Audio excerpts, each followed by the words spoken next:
Ok les gars, aujourd'hui on se retrouve, on est le 12 novembre et c'est la deuxième vidéo du coup de cette chaîne. Je voulais vous parler du coup du défi 100 km. Alors, sur la première vidéo j'ai annoncé que du coup je voulais faire un défi 100 km. Mais pour ceux qui ne savent pas, je suis actuellement en train de préparer un diplôme de coach sportif. Et dans ce diplôme de coach sportif j'ai des tests en haltérophilie.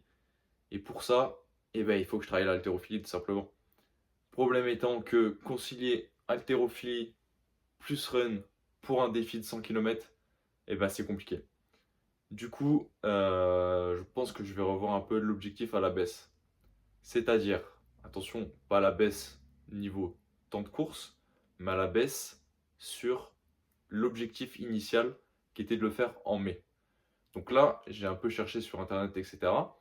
Et j'ai trouvé une backyard. Et ouais, une backyard. Et vous allez me dire, c'est quoi une backyard? Eh ben, c'est tout simplement une course de 6,7 km à faire toutes les heures. Tu peux la faire en marchant, en courant, en sautant. La seule règle, c'est que tu dois terminer les 6,7 km en moins d'une heure et que tu dois reprendre le départ de la course avant la prochaine heure. Pour résumer, si ma course commence à midi, j'ai jusque midi 59 pour terminer les 6,7 km et reprendre les 6,7 km à 13 heures. Si je ne suis pas sur la ligne de départ avant les 13 heures, eh bien je suis disqualifié. Le but étant de trouver ses limites et de faire le plus de boucles possible. J'ai trouvé, je sais plus c'est quoi comme backyard, où ça se trouve exactement. J'essaierai de vous la trouver et de la mettre à l'écran. Mais du coup, c'est une backyard qui va se passer en octobre. Donc les inscriptions, c'est le 1er janvier. Pour l'instant, je peux pas m'inscrire, mais comptez sur moi pour m'inscrire à cette backyard qui se déroule en octobre. Donc si tout se passe bien, j'aurai mon diplôme du coup en septembre. Donc j'aurai plus d'haltérophilie à passer parce qu'il me semble que les tests c'est en avril-mai. Donc c'est là où je voulais faire le défi de base. Mais comme dit, ça va être compliqué avec les tests. Je vais pas pouvoir faire autant de sorties course à pied que je voudrais pour préparer le 100 km. Et de surcroît, j'ai préparé le marathon du coup en septembre et j'ai pas eu vraiment de période off. Et je n'ai jamais préparé non plus de 100 km. Du fait que ça fait quasiment que un an, un tout petit peu plus d'un an que je fais de la course à pied. Donc j'ai pas envie de me blesser non plus. Donc c'est pour ça que j'aimerais reporter ce défi. C'est pas parce que je reporte le défi que je vais arrêter de courir. Eh oui, moi la course à pied ça fait un peu plus d'un an que j'en fais, mais je kiffe bien ça. Donc ce qui va se passer, je pense, c'est que je vais tourner encore autour des 3 à 4 runs semaine.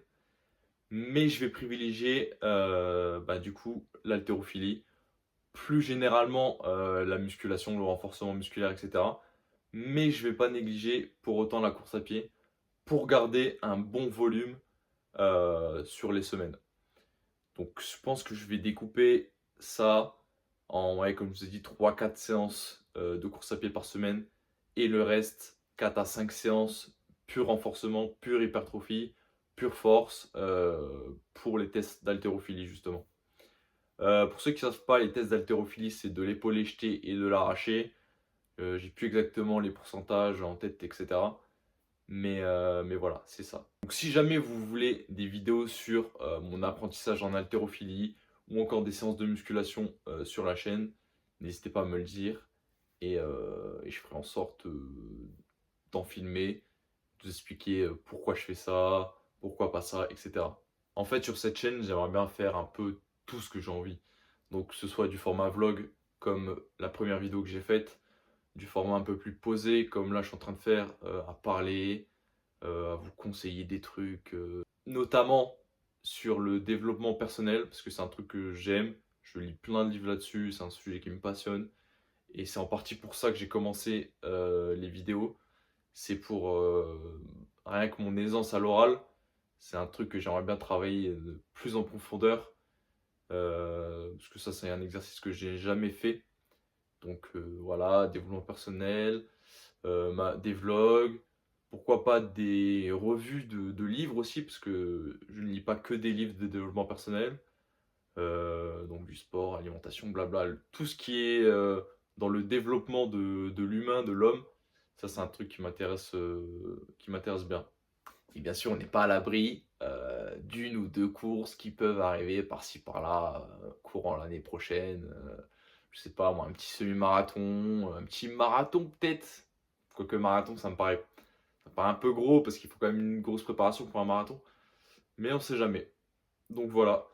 N'hésitez pas à me dire en commentaire si ce genre de format où je parle un peu plus, ça vous plaît. Si jamais c'est le cas, eh bien j'en referai. J'aimerais bien à l'avenir faire aussi des espèces de podcasts, notamment avec des athlètes ou encore avec des amis à moi qui sont vachement dans la pratique du sport. Voilà, des athlètes, même d'autres domaines, ça peut être, bon, j'allais dire des psychologues, mais vous avez capté, des gens qui sont dans le domaine en fait de l'homme, de l'humain tout simplement. Donc voilà. Sur ce, moi je vous laisse pour aujourd'hui et on se retrouve la prochaine fois. N'oubliez pas, ce qui est fait n'est plus à faire. Aussi les gars, j'ai oublié, mais si vous souhaitez un programme sportif, que ce soit pour de la musculation, de la course à pied ou quoi, n'hésitez pas à me contacter sur mon Instagram, que je vais mettre sûrement ici, pour un suivi ou même juste un programme. Je sais pas, moi, si vous voulez préparer un 5 km, un 10 km, n'hésitez pas à m'envoyer un message et je verrai avec vous ce qu'on peut faire, quel programme on peut adapter, le suivi personnalisé, etc.